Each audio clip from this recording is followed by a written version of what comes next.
Hello everyone, so myself Anshul, welcome to my channel Miss Botanophilic, and in today's video I'll be telling you about some important characteristics of kingdom fungi। तो आज हम लोग fungi के बारे में पढ़ेंगे, इसके जो जनरल कैरेक्टरिस्टिक्स होते हैं इनके बारे में स्टडी करेंगे। और फंजाई की जो स्टडी होती है इसी को हम माइकोलॉजी बोलते हैं। तो एग्जाम में बहुत बार क्वेश्चन आता है कि right about the general characteristics of fungi. तो आज छोटे छोटे प्रिसाइज पॉइंट के फॉर्म में हम ऑलमोस्ट सारे कैरेक्टरिस्टिक्स फंजाई के पढ़ेंगे। तो सबसे पहले हम लोग स्टार्ट करते हैं कि फंजाई वर्ड आया कहाँ से है। तो फंजाई की जो स्टडी होती है उसको हम बोलते हैं mycology. So mycology is the study of fungi. तो generally mycology word Greek word से डिराइव हुआ है माइकीज और लोगोस। माइकीज मतलब होता है मशरूम और लोगोस मतलब होता है study. So mycology is the study of fungi. Second हम पढ़ते हैं इसके डिस्ट्रीब्यूशन के बारे में। तो माइकोलॉजी का जो डिस्ट्रीब्यूशन है वो कॉस्मोपॉलिटन है। कॉस्मोपॉलिटन कहने का मतलब है कि ऑल ओवर वर्ल्ड हमें फंजाई देखने को मिलते हैं। थर्ड इंपॉर्टेंट जिसका फीचर होता है वो ये है कि ब्रांचेस इन फंगल बॉडी जिनको हम हाइफे बोलते हैं, and this hyphae they combine to form the mycelium. तो फंगल बॉडी में क्या होता है, जो फंगल की बॉडी होती है उसमें बेसिकली हमें क्या होता है, कुछ ब्रांच स्ट्रक्चर्स देखने को मिलते हैं। ये जो ब्रांच स्ट्रक्चर्स होते हैं उनको हम बोलते हैं हाइफे, और हाइफे कंबाइन होते हुए क्या करते हैं, मतलब हाइफे बेसिकली हमारे थ्रेड लाइक स्ट्रक्चर्स होते हैं, और ये जो थ्रेड लाइक स्ट्रक्चर होते हैं ये आपस में जॉइन होकर एक स्ट्रक्चर बनाता है जिसको हम बोलते हैं माइसीलियम। फोर्थ पॉइंट हम पढ़ते हैं न्यूट्रिशन के बारे में। तो न्यूट्रिशन काफ़ी इंपॉर्टेंट टॉपिक है फंजाई का, बिकॉज इस पर कभी कभी इंडिविजुअल क्वेश्चन भी आता है। तो फंजाई में जो हमारा न्यूट्रिशन होता है वो हेटेरोट्रॉपिक होता है। तो सबसे पहला पॉइंट जो अपने दिमाग पे रखना है वो ये है कि फंजाई का जो मोड ऑफ न्यूट्रिशन होगा वो हेटेरोट्रॉपिक होगा। वो दूसरे ऑर्गेनिज्म पे डिपेंड करता है न्यूट्रिशन के लिए, वो खुद का खाना सिंथेसाइज नहीं कर सकता है। अब हेटेरोट्रॉपिक न्यूट्रिशन के अंदर भी फंजाई में 3 सब टाइप के न्यूट्रिशन होते हैं। पहला होता है पैरासिटिक, दूसरा होता है सैप्रोफिटिक और तीसरा होता है सिम्बायोटिक। पैरासिटिक कहने का मतलब है कि वो एक लिविंग ऑर्गेनिज्म पे डिपेंड करता है, उसको होस्ट की तरह यूज करता है और अपना वो पैरासाइट की तरह एक्ट करता है। ओके।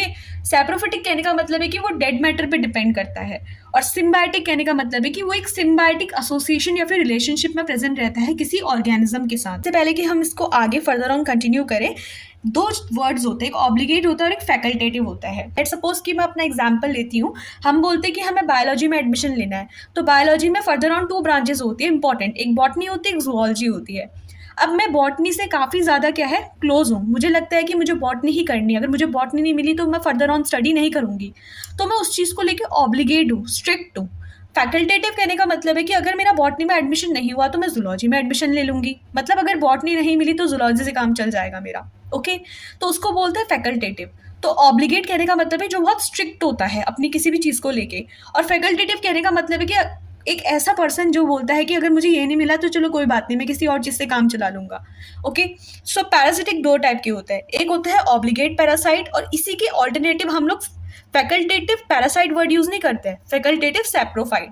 क्यों ऐसा बोलते हैं, बिकॉज ऑब्लिगेट पैरासाइट वो ऑर्गेनिज्म होते हैं, वो फंजाई होते हैं जो कि सिर्फ और सिर्फ किसी लिविंग होस्ट पे रहते हैं। लेकिन फैकल्टेटिव सैप्रोफाइट क्या होते हैं कि अगर उनको लिविंग होस्ट नहीं मिला तो वो डेड मैटर से भी काम चला लेते हैं, मतलब वो सैप्रोफिटिक वाला नेचर शो कर रहे हैं। ओके। तो पैरासिटिक का दूसरा ऑल्टरनेटिव हम बोलते हैं फैकल्टेटिव सैप्रोफाइट। सो जो ऑब्लिगेट पैरासाइट होते हैं उनको हम स्ट्रिक्ट पैरासाइट बोलते हैं, और जो फैकल्टेटिव सैप्रोफाइट होते हैं वो बेसिकली तो पैरासाइट होते हैं, लेकिन अगर उनको लिविंग होस्ट नहीं मिला तो वो डेड मैटर में रह के भी काम चला लेते हैं। इसके एग्जाम्पल में आप लिखोगे कि ऑब्लिगेट पैरासाइट का एग्जाम्पल होता है पक्सीनिया, और फैकल्टेटिव सैप्रोफाइट का एग्जाम्पल होता है अस्टिलेगो। ओके। फिर हम सैप्रोफिटिक के पास चलते हैं। तो सैप्रोफिटिक जनरली जो डेड मैटर पे फीड अप करते हैं, ये भी हमारे 2 टाइप के होते हैं, एक होता है ऑब्लिगेट सैप्रोफाइट और एक होता है फैकल्टेटिव पैरासाइट। मतलब तो आप समझ गए होंगे, ऑब्लिगेट सैप्रोफाइट मतलब जो कि स्ट्रिक्टली डेड मैटर पे ही रहेगा, और फैकल्टेटिव पैरासाइट मतलब कि ऐसा सैप्रोफिटिक ऑर्गेनिज्म, एक ऐसा सैप्रोफिटिक फंजाई जो कि डेड मैटर पे तो रहता है, अगर वहाँ पे डेड मैटर अवेलेबल नहीं है तो वो लिविंग होस्ट पे रह के भी अपना काम चला लेगा, तो उसको हमने बोला फैकल्टेटिव पैरासाइट। ऑब्लिगेट सैप्रोफाइट को हम स्ट्रिक्ट सैप्रोफाइट बोलते हैं, और फैकल्टेटिव पैरासाइट्स क्या होते हैं, basically they are saprophyte, but if the situation is not available they can adopt the parasitic mode of nutrition. Okay. तो ऑब्लिगेट सैप्रोफाइट का एग्जाम्पल पेनिसिलियम होता है, और फैकल्टेटिव पैरासाइट का एग्जाम्पल फ्यूजेरियम होता है। फिर आता है सिम्बायोटिक एसोसिएशन। तो सिम्बायोटिक कहने का मतलब है कि एक एसोसिएशन यानी कि रिलेशनशिप पे जब 2 ऑर्गेनिज्म रहते हैं। तो फंजाई और एल्गी का रिलेशनशिप आप लोगों ने पढ़ा ही होगा, जिसको हम लाइकेंस बोलते हैं, और सेकेंड एसोसिएशन फंजाई का होता है with roots of higher plant, जिसको हम बोलते हैं माइकोराइजा, या फिर इसको हम लोग वैम फंजाई भी बोलते हैं। Okay. After this we have the plant body. Plant body या बेसिकली हम बोले फंगल की बॉडी, तो ये दो टाइप की होती है, या ये यूनिसेलुलर होती है या फिर ये फिलामेंटस होती है। तो यूनिसेलुलर के एग्जाम्पल आप लोग सेकेरोमाइसिस या फिर जिसको हम लोग ईस्ट बोलते हैं, ये आप ले सकते हो। और फिलामेंटस बेसिकली कोर में देखने को मिलता है। इसके अलावा जो एस्परजिलस होता है, पेनिसिलियम होता है, उसमें भी हमें फिलामेंटस जो होती है फंगल बॉडी देखने को मिलती है। Then we have the hyphae. Hyphae दो टाइप का होता है, या तो सेप्टेड होता है या एसेप्टेड होता है। सेप्टेड कहने का मतलब है कि उसमें सेप्टा प्रेजेंट रहेगा, और एसेप्टेड कहने का मतलब है कि वहाँ पे कोई भी सेप्टा देखने को नहीं मिलेगा। न्यूक्लियस बिल्कुल फ्री रहेगी, कोई भी सेंटर पे हमारी क्या होती है बाउंड्री, कोई भी सेंट्रल वॉल हमें यहाँ पे देखने को नहीं मिलती है। ओके, एकदम फ्रीली न्यूक्लियस हमारे प्रेजेंट रहते हैं। तो हाइफे के अकॉर्डिंग दो टाइप की कैटेगरी सेप्टेड या फिर एसेप्टेड होती है। अब इसके बाद आता है कि फंजाई की जो हमारी आपने मैंने बोला कि जैसे सेप्टा प्रेजेंट रहते हैं फंजाई में, तो ये जो फंगल सेप्टा होते हैं ना, इनमें सेप्टास के बीच में पोर्स देखने को मिलते हैं। तो ये एग्जामिनेशन पॉइंट से भी बहुत इंपॉर्टेंट है, बिकॉज जो एमएससीज और पीएचडी के एंट्रेंस होते हैं तो वहाँ पे एक क्वेश्चन हमेशा पूछा जाता है, वो भी स्पेशली डोलियोपोर को लेके। तो ये पोर्स प्रेजेंट होते हैं बिटवीन सेप्टा। ये पोर तीन टाइप के होते हैं, या तो माइक्रोपोर होता है, डोलियोपोर होता है, या फिर सिंपल पोर होता है। तो डोलियोपोर हमें बेसिडियोमाइसिटीज में देखने को मिलता है, सिंपल पोर एस्को और ड्यूटेरो में देखने को मिलता है, और जो माइक्रोपोर होता है वो हमें जियोट्राइकम में देखने को मिलता है। Okay, after this we have the cell wall. देखो फंजाई में जो सेल वॉल्स होती है, हमने जनरली बचपन से ये चीज पढ़ी कि काइटिन की बनी होती है।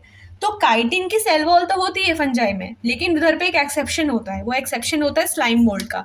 तो fungal cell wall is made up of chitin except the slime mould.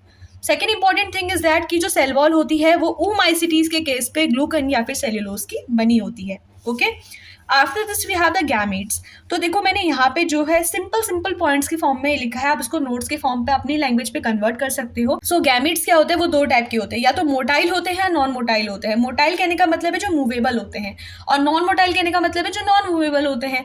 तो मोटाइल जो गैमेट्स होते हैं, मतलब उसमें क्या होगा, मूविंग अपेंडेजेस देखने को मिलेंगे, फ्लैजेला देखने को मिलेगा। ओके, तो लोअर क्लास के जो गैमेट्स होते हैं वो मोटाइल होते हैं, जैसे फाइकोमाइसिटीज। और जो हायर क्लास के हमारे गैमेट्स होते हैं, जैसे एस्कोबेसिडियो ड्यूटेरोमाइसिटीज में जो गैमेट्स होते हैं वो हमारे नॉन मोटाइल होते हैं, मतलब उनमें फ्लैजेला एब्सेंट रहेगा। अब फ्लैजेला की बात आ गई तो थोड़ा फ्लैजेला के बारे में भी देख लेते हैं। ठीक है, तो फ्लैजेला हमारा दो टाइप का होता है, या तो विप्लैश होता है या फिर वो टिंसल होता है। विप्लैश कहने का मतलब है कि एकदम सिंपल प्लेन सा फ्लैजेला होगा, जैसे आप ये स्ट्रक्चर देख रहे हो ना, बिल्कुल प्लेन सा फ्लैजेला है। और टिंसल कहने का मतलब है कि एक ऐसा फ्लैजेला जिसमें क्या होता है, हेयर लाइक स्ट्रक्चर देखने को मिलते हैं। और ये जो हेयर लाइक स्ट्रक्चर होता है इसको हम मास्टिगोनीम बोलते हैं। ओके, ये बहुत इंपॉर्टेंट है, एग्जामिनेशन पर्पज से भी इंपॉर्टेंट है, एमसीक्यू फॉर्म में पूछा जाता है। सो फ्लैजेला दो टाइप का, विप्लैश टिंसल। विप्लैश वाला 9+2 का अरेंजमेंट दिखाता है। इसके अलावा विप्लैश फ्लैजेला को हम एक्रोनिमैटिक बोलते हैं और टिंसल वाले को हम लोग पेंटोनिमैटिक बोलते हैं। ओके, फंगल की जो बॉडी होती है वो दो टाइप की होती है। ये भी बहुत इंपॉर्टेंट क्वेश्चन होता है, क्योंकि एग्जाम में या प्रैक्टिकल पर्पज से आपसे पूछा जाता है कि यूकार्पिक या होलोकार्पिक फंजाई क्या होती है, उसको एक्सप्लेन करो। यूकार्पिक ऐसी फंजाई होती है, जब हम जनरली फंगल की लाइफ साइकिल पढ़ते हैं ना, तो वहाँ पे दो टाइप की बॉडी होती है, एक वेजिटेटिव बॉडी होती है और एक रिप्रोडक्टिव बॉडी होती है। ऐसे फंजाई जिसमें पूरी की पूरी बॉडी, जो वेजिटेटिव बॉडी होती है वो रिप्रोडक्टिव बॉडी पे कन्वर्ट हो जाती है, तो उसको हम होलोकार्पिक बोलते हैं। होलो मतलब होता है कंप्लीट। और जो यूकार्पिक फंजाई होती है, उनकी बॉडी का जो वेजिटेटिव पार्ट होता है ना, उस वेजिटेटिव पार्ट का थोड़ा सा ही पार्ट अपने को रिप्रोडक्टिव यूनिट पे कन्वर्ट करता है। सो यूकार्पिक फंजाई क्या होते हैं, in those fungi only a part of mycelial or vegetative body is converted into reproductive unit, whereas जो होलोकार्पिक हमारे फंजाई होते हैं, इनमें जो होल वेजिटेटिव बॉडी होती है it gets converted into the reproductive unit. मतलब कि लाइफ साइकिल पे या तो रिप्रोडक्टिव यूनिट प्रेजेंट रहेगी या फिर वेजिटेटिव यूनिट रहेगी, लेकिन यूकार्पिक फंजाई जो होता है उसमें एक ही टाइम पे वेजिटेटिव भी रहती है और रिप्रोडक्टिव स्ट्रक्चर भी देखने को मिलता है। इसका जो एग्जाम्पल होता है यूकार्पिक का वो है पीथियम या फिर फाइटोप्थोरा। और यहाँ पे फंगल बॉडी जो दूसरी होलोकार्पिक होता है उसके एग्जाम्पल पे आप लोग साइनकाइट्रियम मेंशन कर सकते हो। अब फाइनली हम लोग पढ़ते हैं रिप्रोडक्शन इन फंजाई। तो रिप्रोडक्शन फंजाई में तीन टाइप के होते हैं, या तो वेजिटेटिव होता है, सेक्सुअल होता है, या फिर एसेक्सुअल होता है। इसको स्टार्ट करने से पहले मैं आपको बता दूं कि जो सेक्सुअल रिप्रोडक्शन है वो काफ़ी ज़्यादा लेंदी है, तो इसके लिए मैं एक सेपरेट वीडियो बनाऊंगी जिसमें सिर्फ और सिर्फ सेक्सुअल रिप्रोडक्शन ऑफ फंजाई के बारे में हम लोग पढ़ेंगे, बिकॉज इसके बहुत सारे मेथड्स होते हैं और एग्जाम में ये इंडिविजुअल क्वेश्चन पे पूछा जाता है। ओके, तो सबसे पहले हम स्टार्ट करते हैं एसेक्सुअल रिप्रोडक्शन से।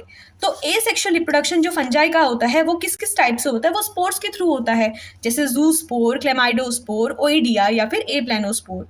जूस्पोर्स हमें पीथियम में देखने को मिलता है, क्लेमाइडोस्पोर अस्टिलेगो पे देखने को मिलता है, ओइडिया हमें कोलिबियम में देखने को मिलता है, वी कॉल्ड इट एज कोलिबिया, और ए प्लेनोस्पोर हमें म्यूकोर या फिर राइजोपस पे देखने को मिलता है। और जो वेजिटेटिव रिप्रोडक्शन होता है वो हमारा 3 टाइप से होता है, या तो फ्रेगमेंटेशन, फिजन या फिर बडिंग। फ्रेगमेंटेशन मतलब छोटे छोटे फ्रेगमेंट्स के फॉर्म पे वो टूट जाता है, for example in Mucor. Fission कहने का मतलब है कि जो सेल्स है वो आपस में क्या हो रही है, हमारी सेपरेट हो रही है धीरे धीरे।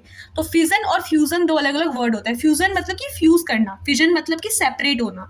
तो ईस्ट सेल्स में हमें फिजन देखने को मिलता है, जिसको हम सैकेरोमाइसीस सेरेविसी भी बोलते हैं। और बडिंग जो होता है हमारा बड्स के फॉर्म पे हमारा आउटग्रोथ निकलती है, जो कि एक नया इंडिविजुअल बनाती है। तो ये हमें अस्टिलेगो में देखने को मिलता है। ओके, अब जैसे कि मैंने बोला सेक्सुअल रिप्रोडक्शन हम लोग अगली वीडियो पे पढ़ेंगे, जिसमें मैं आपको डिटेल में बताऊंगी। तो कुछ जो हम पढ़ेंगे, जैसे उसके अंदर आप एग्जांपल ले सकते हो, प्लेनोगैमेटिक कॉपुलेशन। आप जनरल कैरेक्टरिस्टिक्स पे कुछ मेंशन कर सकते हो कि कुछ जो इंपॉर्टेंट टाइप के सेक्सुअल रिप्रोडक्शन होते हैं, जैसे प्लेनोगैमेटिक कॉपुलेशन, गैमेटेंजियल कॉपुलेशन, सोमैटोगैमी, स्पर्मेटाइजेशन। ये कुछ ऐसे हमारे सेक्सुअल रिप्रोडक्शन के मोड होते हैं जो कि फंजाई में देखने को मिलते हैं। इसके बाद से हम देखते हैं लाइफ साइकिल। तो फंजाई में क्या होती है, 5 इंपॉर्टेंट टाइप की लाइफ साइकिल होते हैं। 5 बेसिक हमारी ये फॉलो की जाती है, asexual, haploid, diploid, haplodikaryotic and we have the haploid diploid. तो आप जस्ट ये मेंशन कर सकते हो और इनके साथ साथ आप एक एग्जांपल इनके लिख सकते हो। जैसे जो हमारी 5 बेसिक लाइफ साइकिल्स होती है फंजाई पे, या तो asexual, haploid, diploid, haplodikaryotic and we have the haploid diploid. Okay, next we have the deuteromycetes. ये एक इंपॉर्टेंट फीचर है हमारे फंगस का कि ड्यूटेरोमाइसिटीज जो होते हैं उसमें सेक्सुअल रिप्रोडक्शन नहीं देखने को मिलती है। वो जो सेक्सुअल साइकिल शो करते हैं उसको हम बोलते हैं पैरासेक्सुअल साइकिल। तो ये भी आप बीच में कैरेक्टरिस्टिक्स मेंशन कर सकते हो ड्यूटेरोमाइसिटीज का, कि ड्यूटेरोमाइसिटीज जो होते हैं वो ऐसी हायर क्लास ऑफ फंजाई है जो कि सेक्सुअल रिप्रोडक्शन शो नहीं करती है। एसेक्सुअल रिप्रोडक्शन मॉडिफाई होकर सेक्सुअल रिप्रोडक्शन का फॉर्मेशन करता है, लेकिन फंजाई में एक रिवर्स मोड चलता है इसका, बिकॉज हायर ऑर्गेनिज्म में एसेक्सुअल रिप्रोडक्शन ज्यादा देखा जाता है as compare to the sexual reproduction. Okay, next we have fungal hyphae modification. इस पे भी एक सेपरेट वीडियो बनेगी बिकॉज काफी लेंदी सा टॉपिक है। सो फंगल जो हाइफे होते हैं वो कुछ मॉडिफिकेशन शो करते हैं, जैसे rhizomorph, sclerotium, haustorium, hyphal trap and plectenchyma. तो ये कुछ ऐसे टाइप्स है जिसमें एग्जाम में इंडिविजुअल क्वेश्चन पूछा जाता है, स्पेशली ऑन राइजोमॉर्फ एंड स्क्लेरोटियम। तो इस पे भी मैं एक इंडिविजुअल वीडियो बनाऊंगी जहाँ पे हम सिर्फ और सिर्फ फंगल हाइफे मॉडिफिकेशंस के बारे में पढ़ेंगे। जब हम जनरल कैरेक्टरिस्टिक्स पढ़ ही रहे हैं तो इसके लिए मैं एक वीडियो और बनाऊंगी जहाँ पे हम सिर्फ क्लासिफिकेशन के बारे में पढ़ेंगे, स्पेशली एलेक्सोपोलिस एंड मिम्स का या एनस वोल्ट का। आप मुझे कमेंट पे बता देना कि किस चीज़ का क्लासिफिकेशन आप लोगों को पढ़ना है, तो उसके अकॉर्डिंग मैं वीडियो बना दूंगी। तो क्लासेस की जब हम बात करते हैं तो जनरली फंजाई जो होता है उसकी 4 इंपॉर्टेंट क्लासेस होती है, जाइगोमाइसिटीज, एस्कोमाइसिटीज, बेसिडियोमाइसिटीज एंड ड्यूटेरोमाइसिटीज। तो ये चारों के बारे में एटलीस्ट एक एक पॉइंट आपको टिप पे पता होना चाहिए कि जाइगोमाइसिटीज को हम कॉन्जुगेटिंग फंजाई बोलते हैं, एस्कोमाइसिटीज को हम सैक लाइक फंजाई बोलते हैं, बेसिडियोमाइसिटीज को हम लोग क्लब लाइक फंजाई बोलते हैं, और जो ड्यूटेरोमाइसिटीज होती है वो हमारी इम्परफेक्ट फंजाई होती है। ओके, अब हम थोड़ा थोड़ा इनके बीच में डिफरेंस पढ़ लें। जस्ट अगर हम लोग बेसिक कैरेक्टरिस्टिक्स पढ़ रहे हैं तो एटलीस्ट हमें इनके बारे में थोड़े थोड़े पॉइंट्स पता होने चाहिए। ओके, तो जो जाइगोमाइसिटीज, एस्कोमाइसिटीज, बेसिडियो और ड्यूटेरोमाइसिटीज होता है, सबसे पहले हम हाइफे के अकॉर्डिंग पढ़ते हैं। जैसे मैंने आपको बताया कि हाइफे या तो सेप्टेड होता है या एसेप्टेड होता है। तो जाइगोमाइसिटीज में एसेप्टेड हाइफे होता है, वेयरएज इन तीनों क्लासेस में एस्को, बेसिडियो, ड्यूटेरो, इन तीनों में हमारा सेप्टेड हाइफे देखने को मिलता है। एसेक्सुअल रिप्रोडक्शन की अगर हम बात करेंगे तो जाइगोमाइसिटीज में जूस्पोर्स हमारा एसेक्सुअली रिप्रोड्यूस करवाते हैं, एस्कोमाइसिटीज पे कोनिडिया होता है, बेसिडियोमाइसिटीज में एसेक्सुअल रिप्रोडक्शन एब्सेंट रहता है, और ड्यूटेरोमाइसिटीज में कोनिडिया के थ्रू एसेक्सुअल रिप्रोडक्शन होता है।